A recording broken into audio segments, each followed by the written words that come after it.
बात का याद रखिए कि 26,000 करोड़ का फायदा होता है हिंदुस्तान को बफलो मीट के एक्सपोर्ट का, जिसमें से 11,000 करोड़ उत्तर प्रदेश से जाता है। कि उसको भी खो देंगे आप? बताइए। फिर गवर्नमेंट ऑफ इंडिया प्रमोट कर रही है एक्सपोर्ट पॉलिसी में बफलो मीट को एक्सपोर्ट करते हैं।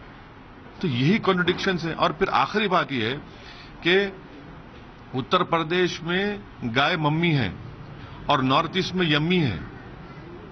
हाँ, नॉर्थ ईस्ट में आप वहां पर मम्मी नहीं है, नॉर्थ ईस्ट में आप अलाउ कर रहे हैं क्योंकि इलेक्शन होने वाले आइंदा साल। ये बीजेपी की हिपोक्रेसी नहीं है तो क्या है बताइए आप? यही तो इनकी ये है कि जहां पर इनको सूट करता है वहां पर ये काम कर जाते हैं हिंदुत्व का। अब आइंदा साल 3 नॉर्थ ईस्ट के स्टेट में इलेक्शन होना है और खुद कह रहे हैं कि नहीं हम नॉर्थ ईस्ट में नहीं करेंगे, गोवा में बीफ मिलता है बराबर। तो बताइए फिर क्या हो रहा है? यही तो प्रॉब्लम है सॉफ्ट हिंदुत्व और हार्ड हिंदुत्व का।